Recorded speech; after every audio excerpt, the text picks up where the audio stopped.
உயிர்த்தெழுந்த இயேசு கிறிஸ்துவின் வல்லமை ஊழியங்கள் வழங்கும் வசனப் பெட்டகம். இயேசுவே கர்த்தர். இயேசுவையே தேவன் ஆண்டவரும் கிறிஸ்துவுமாக்கினார். இயேசுவே ராஜாதி ராஜா, கர்த்தாதி கர்த்தா. கிறிஸ்துவே மரித்தோர் மேலும் ஜீவனுள்ளோர் மேலும் ஆண்டவர்.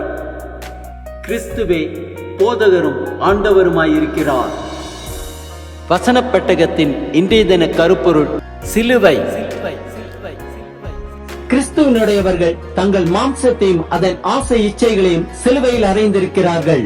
சிலுவையை குறித்ததான வேத வசனங்களை பார்க்கலாம். 2 கொரிந்தியர் 13:4 வாசிக்கிறோம். ஏனெனில் அவர் பலவீனத்தால் சிலுவையில் அறையப்பட்டிருந்தும் தேவனுடைய வல்லமையினால் பிழைத்திருக்கிறார். அப்படி நாங்களும் அவருக்குள் பலவீனராய் இருந்தும் உங்களிடமாய் விளங்கிய தேவனுடைய வல்லமையினால் அவருடனே கூட பிழைத்திருப்போம். 2 கொரிந்தியர் 5:21 வாசிக்கிறோம். நாம் அவருக்குள் தேவனுடைய நீதியாகும்படிக்கு பாவம் அறியாத அவரை நமக்காக பாவமாக்கினார். கலாத்தியர் 2:20 வாசிக்கிறோம். கிறிஸ்துவுடனே கூட சிலுவையில் அறையப்பட்டேன், ஆயினும் பிழைத்திருக்கிறேன். இனி நான் அல்ல, கிறிஸ்துவே எனக்குள் பிழைத்திருக்கிறார்.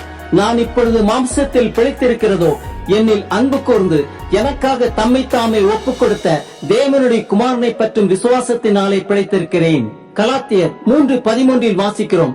மரத்திலே தூக்கப்பட்ட எவனும் சபிக்கப்பட்டவன் என்று எழுதியிருக்கிறபடி கிறிஸ்து நமக்காக சாபமாகி நியாயப்பிரமாணத்தின் சாபத்திற்கு நம்மை நீங்களாக்கி மீட்டுக் கொண்டார். கலாத்தியர் 6:14 வாசிக்கிறோம். நானும் நம்முடைய கர்த்தராகிய இயேசு கிறிஸ்துவின் சிலுவையை குறித்தே அல்லாமல் வேறொன்றை குறித்தும் மேன்மை பாராட்டாதிருப்பேனாக. அவரால் உலகம் எனக்கு சிலுவையில் அறையுண்டு இருக்கிறது, நானும் உலகத்திற்கு சிலுவையில் அறையுண்டு இருக்கிறேன். எபேசியர் 2:14-16 வாசிக்கிறோம்.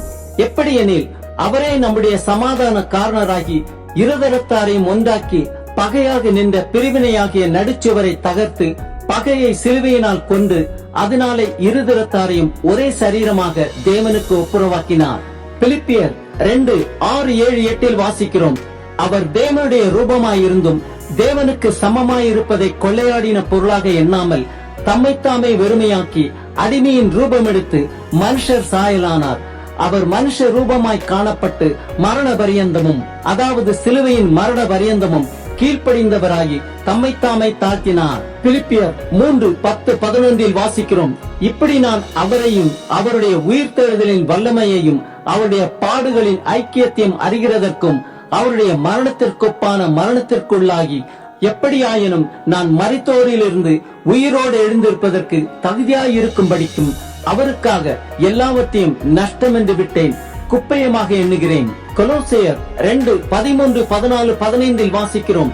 உங்கள் பாவங்களினாலேயும் உங்கள் மாம்ச விருத்த சேதனம் இல்லாமையினாலேயும் மரித்தவர்களாயிருந்த உங்களையும் அவரோட உயிர்ப்பித்து அக்கிரமங்கள் எல்லாவற்றையும் உங்களுக்கு மன்னித்து நமக்கு எதிரிடையாகவும் கட்டளைகளால் நமக்கு விரோதமாகவும் இருந்த கையெழுத்தை குலைத்து அதை நடுவில் இராதபடிக்கு எடுத்து சிலுவையின் மேல் ஆணி அடித்து துரைத்தனங்களையும் அதிகாரங்களையும் உரிந்து கொண்டு வெளியரங்கமான கோலமாக்கி அவைகளின் மேல் சிலுவையில் வெற்றி சிறந்தார். கொலோசையர் 1:19-20-21 வாசிக்கிறோம்.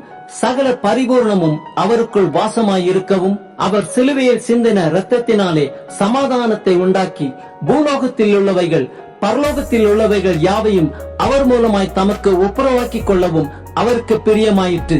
முன்னே அந்நியராயும் துர்க்கிரியைகளினால் மனதிலே சத்துருக்களாயும் இருந்த உங்களையும் பரிசுத்தராகவும் குற்றமற்றவர்களாகவும் கண்டிக்கப்படாதவர்களாகவும் தமக்கு முன் நிறுத்தும்படியாக அவருடைய மாம்ச சரீரத்தில் அடைந்த மரணத்தினாலே இப்பொழுது ஒப்புரவாக்கினார். எபிரேயர் 12:2 வாசிக்கிறோம்.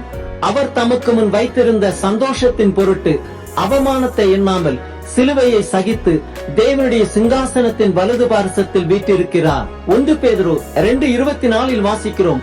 நாம் பாவங்களுக்கு செத்து நீதிக்கு பிழைத்திருக்கும்படிக்கு அவர் தாமே தமது சரீரத்திலே நம்முடைய பாவங்களை சிலுவையின் மேல் சுமந்தார், அவருடைய தழும்புகளால் குணமானீர்கள். ஆம், கிறிஸ்துவினுடையவர்களாகிய நாம் நம் மாம்சத்தையும் அதன் ஆசை இச்சைகளையும் சிலுவையில் அறைந்தவர்களாய் கிறிஸ்துவின் பிரமாணத்தை நிறைவேற்றுவோம்.